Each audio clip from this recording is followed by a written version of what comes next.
అందరికీ నమస్కారం. తెలుగు కథామాలకు స్వాగతం. జానకి విముక్తి నవల చదువుతున్నానండి. రాసిన వారు రంగనాయకమ్మ గారు.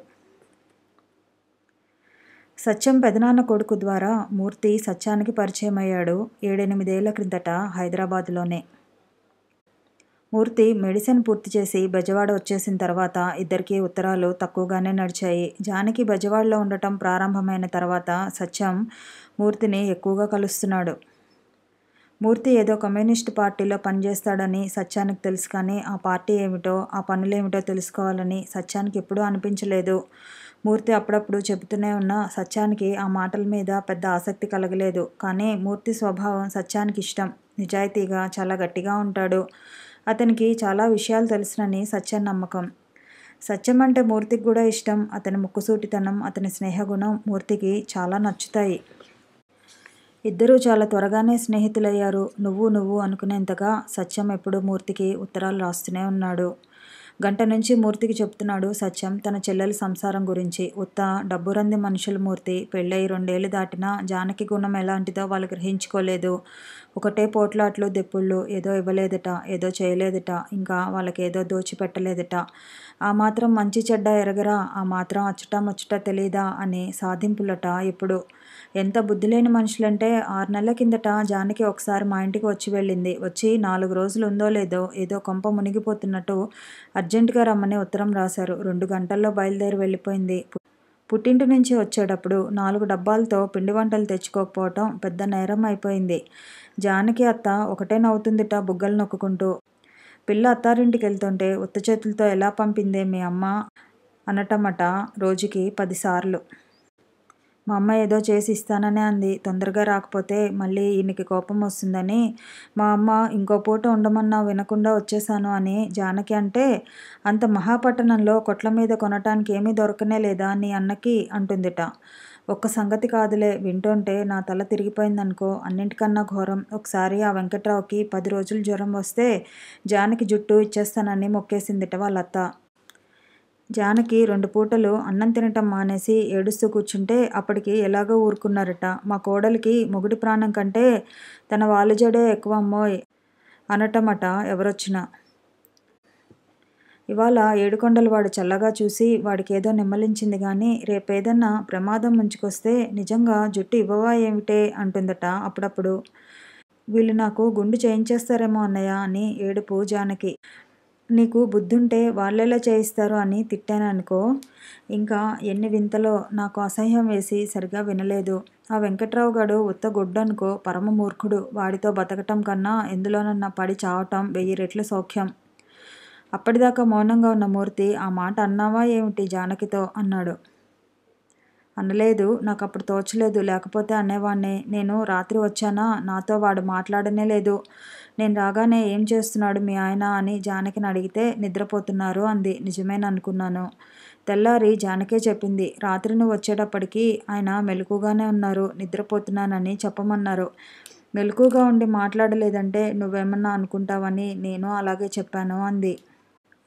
తెల్లారాక నేను లేవకముందే వెళ్ళిపోయాడు. జానకి అత్త కూడా ఊళ్ళో లేదులే. అందుకే జానకి కాస్త మనసు విప్పి మాట్లాడింది. మూర్తి కొంచెం ఆశ్చర్యంగా, వెంకట్రావుకి నీ మీద అంత కోపం ఎందుకు? ఎంత ఇష్టం లేకపోయినా కాస్త మర్యాదకైనా పలకరిస్తారే అన్నాడు. వాడి మొహం బండ వెధవ. వాడికి మర్యాద కూడానా? వాళ్ళ చుట్టాల పిల్లని నేను చేసుకోవాలట. అదేం కుదరనన్నానని అంత కోపం నా మీద. ఆ కోపం జానకి మీద చూపిస్తున్నారు. నీ అన్నే దిగొచ్చాడా? నీ అన్నని మించినవాణ్ణి తెస్తామని వాగుతారట జానకి దగ్గర. అంతేకాదు, వాడికి వెండి పళ్ళెం ఇవ్వలేదు మేము. అదో కోపం. అసలు వాడు ఖడ్గమృగం అనుకో. జానకి చెప్పిన సంగతులు అర్థం చేసుకుని వాడి స్వరూపం ఏమిటో నీకు చెప్తున్నాను. జానకి వాయల చీరలు కడితే తప్పు వాడికి, తెల్ల చీరలు కడితే మరీ తప్పు. వెధవముండలాగా తెల్ల చీరలేంటి అంటాడట.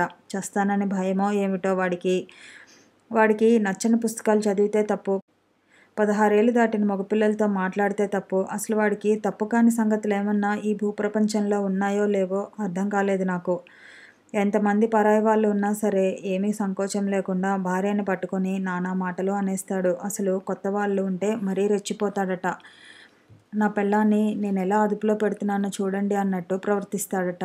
నాకిప్పుడు జ్ఞాపకం వస్తోంది. పెళ్ళైన కొత్తలో వీడు మా ఇంటికి వచ్చినప్పుడు చీటికి మాటికి అలిగి పడుకునేవాడు. జానకి మాకు తెలియనిచ్చేది కాదు. ఇప్పటికీ ఎంత సిగ్గుపడుతూ చెప్పిందనుకున్నావు ఈ సంగతులన్నీ?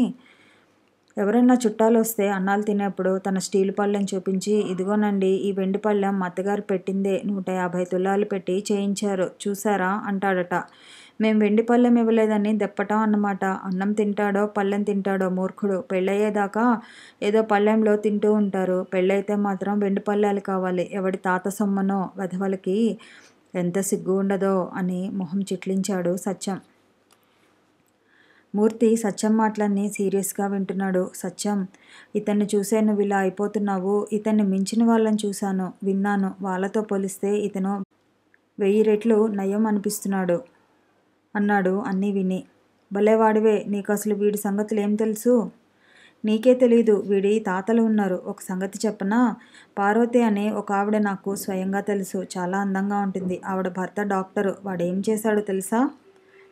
సత్యం భయంగా ఏం చేశాడు అన్నాడు. ఒకసారి ఆవిడకు మత్తు ఇచ్చి ముందు పళ్ళు 2 తీసేశాడు. కంగారు పడ్డాడు సత్యం. ఎందుకు?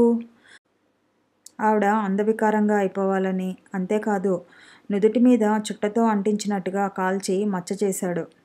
అబ్బా ఛీ, నమ్మను నేను. ఊరుకో. సరేలే విను. ఇంకో భర్త. ముందు ఈ సంగతి చెప్పు. ఆవిడేం చేసింది? కేసు పెట్టిందా? వాణ్ణి వదిలేసిందా? అంత బాగా ఉందన్నమాట నీ లోకజ్ఞానం. కేకలు గొంతులు తప్ప నీకేం తెలీదసలు. చెప్పు మూర్తి, ఆవిడేం చేసింది? పెద్ద రాయితో వాడి నెత్తి చితక్కొట్టి చావు వెధవా అని తిట్టి వెళ్ళిపోయిందా? సత్యం, ఏమాత్రం కామన్ సెన్స్ ఉన్నా నువ్వు ఇలా మాట్లాడవు. ఆవిడ భర్తతో నిక్షేపంలా సంసారం చేస్తోంది. ఛీ, నేను నమ్మను, నేను అస్సలు నమ్మను అని తల ఝాడించేశాడు సత్యం. అయితే ఇక నువ్వు నేను మాట్లాడుకోవటం టైము దండగా. అది కాదు మూర్తి, అసలు ఆవిడ ఏమంది వాడితో? ఏమంది? ఏడ్చింది, తల గోడకి బాదుకుంది, చచ్చిపోవాలని ప్రయత్నాలు చేసింది. వెనకాల పిల్లలున్నారు. వాళ్ళని ఆ తండ్రికి వదిలేంత కఠినంగా ఉండలేకపోయింది. చదువుకున్నది కాదు, ఎక్కడికి వెళ్ళి ధైర్యంగా బతకలేదు. పుట్టింటి వాళ్ళైనా ఈవిడ్ని పిల్లల్ని ఆదుకునే తాహతు లేదు. వాళ్ళేమన్నారో తెలుసా? తన భార్య అందం తనే పాడు చేసుకున్నాడు, వాడికే నష్టం, నీదేం పోయింది, ఊరుకో నువ్వు అన్నారు. కొన్నాళ్ళు ఏడ్చి ఏడ్చి ఊరుకుంది. అలాగే బతుకుతోంది అతనితో. అది కాదు మూర్తి, ఎందుకు కేసు పెట్టలేదు వాడి మీద? పరిస్థితి అర్థం చేసుకోవేం నువ్వు? ఎలా పెడుతుంది కేసు? ఎవరు సహాయం చేస్తారు? భర్తే అలా చేశాడని ఎలా రుజువు చేస్తుంది కోర్టులో? ఈ కోర్టుల మీద, ఈ న్యాయం మీద అంత నమ్మకం ఉందా నీకు? సత్యానికి ఏం మాట్లాడాలో తోచలేదు. జానకి గురించి కన్నా ఆ పార్వతి గురించి దిగులెక్కువైంది. మరి ఎలా మూర్తి? పాపం ఆవిడ ఆ నీచుడితో. అది అంతే. ప్రస్తుతానికి ఆమె విముక్తికి మార్గం లేదు. ఇంకో సంగతి చెప్పనా? శకుంతల అని ఒక ఆవిడ మాతో పనిచేసే డాక్టరు. 800 జీతం. 4 ఏళ్ల నుంచి ఉద్యోగం చేస్తుంది.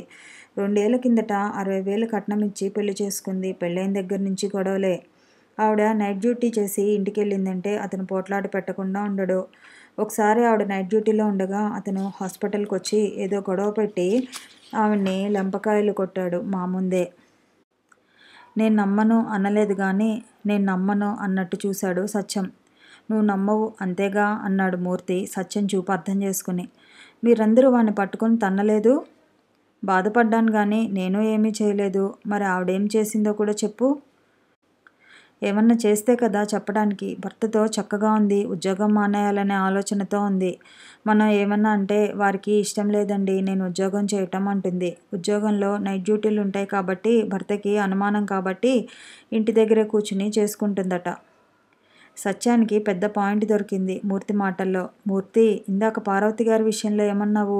ఎవ్వరూ ఆదుకునే వాళ్ళు లేక, దిక్కులేక అలా భర్త దగ్గర పడి ఉంది అన్నావు. మరి ఈవిడ సంగతేమిటి? డాక్టర్ అంటున్నావు, జీతం అంటున్నావు. అలాంటి వ్యక్తి కూడా అంత ఆత్మగౌరవం లేకుండా బతకటం ఏమిటి? ఇలాంటి సంగతులు విన్నప్పుడు నాకు ఎంత ఆలోచించినా అర్థం కాదు. అసలు నమ్మలేనంత ఆశ్చర్యం వేస్తూ ఉంటుంది. అవును, నీకు ఆశ్చర్యం వేస్తుంది. కానీ నాకు ఆశ్చర్యం వేయదు. మన సమాజం ఎటువంటిది? ఇప్పుడు స్త్రీ పురుష సంబంధాలు ఏ దశలో ఉన్నాయి? ఈ సంగతులు తెలిసిన వాళ్ళకి ఏమీ ఆశ్చర్యం వేయదు. మనం దోపిడీ సమాజంలో ఉన్నాం సత్యం. మన సమాజంలో ఫ్యూడల్ సంస్కృతే బలంగా ఉంది. ఇలాంటి స్థితిలో స్త్రీ పురుషుల మధ్య సంబంధాలు ఇలాగే నికృష్టంగా ఉంటాయి. పురుషుడు అధికారికంగాను, స్త్రీ బానిసగాను ఉంటారు. ఎక్కడో నూటికి ఒకరిద్దరు స్త్రీలకు తప్ప మన స్త్రీలకు బూర్జువా హక్కులు, బూర్జువా స్వేచ్ఛలు అయినా లేవు. అన్ని విధాలా పురుషుడి మీద ఆధారపడి బతుకుతున్నారు. ఈ సంగతంతా తెలిసిన వాళ్ళకి ఈ భర్తలు ఇంత అధికార గర్వంతో ఎందుకు ప్రవర్తిస్తారో, ఈ భార్యలు ఇంత లొంగిపోయి ఎందుకు పడి ఉంటారో చాలా స్పష్టంగా అర్థమవుతుంది. సత్యం అసహనంగా, ఏమిటి మూర్తి, నువ్వు ఎప్పుడు ఏదో గందరగోళం ఉపన్యాసాలు ఇస్తావు. స్త్రీలందరూ పురుషుల మీద ఆధారపడి బతుకుతున్నారా? నువ్వు చెప్పిన డాక్టరమ్మ సంగతేమిటి? ఆవిడకి ఆత్మాభిమానం అనేది ఉంటే ఆ నీచుణ్ణి వదిలేసి తన బతుకు తను బతకలేదా అన్నాడు. బతకగలదు కానీ అలా బతకాలని, బతకవచ్చునని, అదే ఉన్నతమైన జీవితమని ఆమెకు తెలీదు. భర్తని విడిచిపెట్టడం సమాజంలో పెద్ద తప్పుగా ఉండటం మాత్రమే ఆమెకు తెలుసు. సత్యం అన్నట్టు మూర్తి నిజంగానే చిన్న చిన్న ఉపన్యాసాల ధోరణిలోనే మాట్లాడుతూ ఉంటాడు. అన్నింటికీ సమాజం అంటాడు, వ్యవస్థ అంటాడు. అవన్నీ మంచి మాటలే అని సత్యానికి తెలుసు. అయినా ఒక్కొక్కసారి విసుక్కుంటాడు. అస్తమాను సమాజం సమాజం అనకు. తనకు ఆత్మాభిమానం ఉంటే ఏ అవమానాలు సహించకుండా బతకచ్చు. చదువుకున్న వాళ్ళకి ఇంత చిన్న విషయం అర్థం కాదా అని విసుక్కున్నాడు సత్యం. బోలెడు మంది చదువుకున్న ఆడవాళ్ళు డాక్టరు శకుంతల స్థితిలోనే ఉన్నారు. వాళ్ళంతా ఎందుకలా ఉన్నారంటావు? ఎందుకేమిటి? అది వాళ్ళ లోపం. లోపమే. ఆ లోపం ఎందుకు వచ్చింది వాళ్ళల్లో? సత్యం కాసేపు ఆలోచించాడు. నాకేం కారణం కనబడదు. వాళ్ళకి ఆత్మాభిమానం లేదు. స్త్రీలకు ఆత్మాభిమానం ఉండదని ఏ భౌతిక శాస్త్రమన్నా చెప్తోందా? నేనలా అనను కానీ, అయితే చదువుకున్న వాళ్ళకు కూడా సంఘభయమేనంటావా? నువ్వే చెప్పు. ఇంకేముంటుంది? అదేనేమో. కానీ మూర్తి, నలుగురు ఏమనుకుంటారో అనే భయం చదువుకోని వాళ్ళకు ఉంటుంది కానీ చదువుకున్న వాళ్ళకు కూడా ఉంటుందంటావా? నలుగురు ఏదో అనుకోవటం అంటూ ఉన్నప్పుడు దానికి ఒక విలువ ఉండటం కూడా ఉంటుంది కదా. అస్తమాను సమాజం సమాజం అనకు అంటావు. సమాజంతో సంబంధం లేకుండా వ్యక్తి ఎక్కడో శూన్యంలో ఒంటరిగా లేడు. సమాజాన్ని అర్థం చేసుకోకపోతే వ్యక్తిని అర్థం చేసుకోలేము. చదువుకున్న స్త్రీలకు కూడా సంఘభయమేనా అంటున్నావు. చదువుకున్న పురుషులకు మాత్రం సంఘభయం ఉండటం లేదా? చదువుకున్న వాళ్ళకి కూడా మూఢనమ్మకాలు ఉండటం లేదా? చదువుకున్న వాళ్ళకి కూడా కులమత భేదాలు ఉండటం లేదా? చదువు వల్ల ఎన్నో సుగుణాలు, అభివృద్ధికరమైన ఆలోచనలు రావాలి అనుకుంటున్నాం. మరి అట్లా వస్తున్నాయా? రావటం లేదు. ఎందుకు రావటం లేదు? అసలు ఆ చదువుల్లోనే ఆ లక్షణాలు లేవన్నమాట. ఎందుకు లేవు? ప్రజలకు అభివృద్ధికరమైన ఆలోచనలు కలిగించాలన్నది ఈ చదువుల లక్ష్యం కాదన్నమాట. స్త్రీ పురుషుల్ని ఎప్పుడూ అశాస్త్రీయంగా, సంకుచితంగా, ఎక్కువ తక్కువలుగా ఆలోచించేటట్టు చేయటమే ఈ చదువుల లక్ష్యం. ఎందుకు ఎందుకు అని ప్రశ్నించుకుంటూ పోతే చివరికి మనం దోపిడీ దగ్గరికి పోతాం. అదే మూల కారణంగా తేలుతుంది. ప్రస్తుతానికి ఇక్కడ ఆపేద్దాం. చదువుకున్న స్త్రీలకు కూడా ఆత్మగౌరవం ఎందుకు ఉండదు అంటున్నావు కదా. అసలు ఈ చదువుల్లోనే ఆత్మగౌరవం కలిగించే లక్షణం లేదు అంటున్నాను నేను. చదువుల్లోనే కాదు, ఈ సమాజంలోనే ఆత్మగౌరవం కలిగించే లక్షణం లేదు. స్త్రీలకే కాదు, పురుషులకు మాత్రం ఆత్మగౌరవం ఉందా? ఆస్తి కోసం తండ్రి మీద ఆధారపడే కొడుక్కి ఆత్మాభిమానంతో నిలబడే స్వభావం ఎలా ఏర్పడుతుంది? ఆస్తి కోసం మొదటి నుంచి తండ్రికి లొంగే ఉంటాడు. ఆ లొంగుబాటు స్వభావమే అతనికి చాలా సహజంగా ఏర్పడిపోతుంది. కూలి డబ్బుల కోసం భూస్వామి మీద ఆధారపడే నిరుపేదకి ఆత్మగౌరవం ఎలా ఏర్పడుతుంది? పొట్టకూటి కోసం ఎంతెంతైనా అవమానాలు భరిస్తాడు. అలా భరించడమే తన ధర్మం అనుకుంటాడు. అలాగే భార్యలు కూడా భర్తల అధికారం కింద జీవించటం తమ ధర్మం అనుకుంటారు.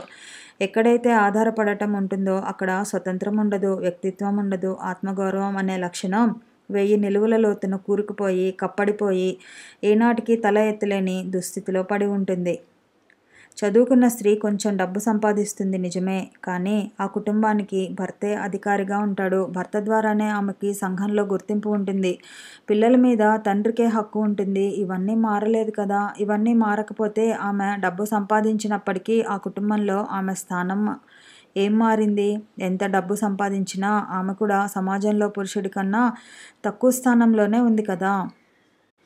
సత్యం, ఇంకా నీకు బాగా అర్థం కావాలంటే ఒక ఉదాహరణ చెప్తాను చూడు. ఒక భూస్వామి దగ్గర ఒక పాలేరు జీతానికి ఉన్నాడు అనుకో. ఎప్పుడైనా ఆ భూస్వామి తన దగ్గర పని లేనప్పుడు ఆ పాలేరుని 4 రోజుల పాటు ఇంకో భూస్వామి దగ్గరికి పనికి పంపుతాడు అనుకో. అప్పుడు ఆ పాలేరు 10 రూపాయలు సంపాదించి తెచ్చి తన యజమానికి ఇస్తాడనుకో. ఆ యజమాని దయతలిచి ఆ డబ్బుని ఆ పాలేరుకే ఇచ్చేస్తే అతనే ఖర్చు పెట్టాడు అనుకో. ఆ పాలేరు రెండో భూస్వామి దగ్గర పనిచేసిన 4 రోజులు స్వతంత్రుడిగా ఉన్నట్టేనా?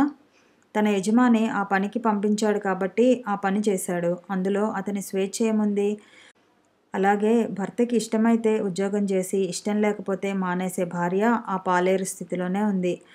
ఆ పాలేరు ఒక యజమాని అధికారంలో ఎలా ఉన్నాడో ఈ భార్య భర్త అధికారంలో అలా ఉంది. ఈ భార్య తన సంపాదనకి, తన బట్టలకి, నగలకి కొంత ఖర్చు పెట్టుకున్నప్పటికీ అసలు ఆ డబ్బు సంపాదించడానికి మాత్రం భర్త పర్మిషన్ ఉండవలసిందే. డాక్టర్ శకుంతల ఉద్యోగం మానేయటానికి సిద్ధంగా ఉంది. సరే, సంధ్య అనే ఒక టీచరు భర్తకి ఇష్టం లేదని ఉద్యోగం మానేసి ఇంట్లో కూర్చుని గడప దాటకుండా ఉండే పద్ధతిలో ఆడపిల్లలకు మాత్రమే ప్రైవేట్లు చెప్తోంది. దీన్ని ఏమంటాం? స్వేచ్ఛ అంటామా? భార్యకి ఇష్టం లేదని భర్త ఉద్యోగం మాని ఇంట్లో కూర్చునే సంఘటన ఎక్కడైనా ఉందా? భర్త స్థితికి, భార్య స్థితికి ఈ తేడా ఏమిటి? ఈ సమాజంలో స్త్రీలు డాక్టర్లు కావచ్చు, లాయర్లు కావచ్చు, లెక్చరర్లు కావచ్చు, డబ్బు సంపాదిస్తూ ఉండొచ్చు. అంత మాత్రాన వాళ్ళు స్వతంత్రులు కారు. వ్యక్తిగతంగా కొంత జ్ఞానం ఉన్న స్త్రీ తన పరిస్థితిని కొంచెం మెరుగు చేసుకోగలదు కానీ సాధారణంగా ఆమె చదువు ఆమెకు అంత చైతన్యం కలిగించేదిగా ఉండదు. కథ కొనసాగుతుంది. మళ్ళీ కలుసుకుందాము.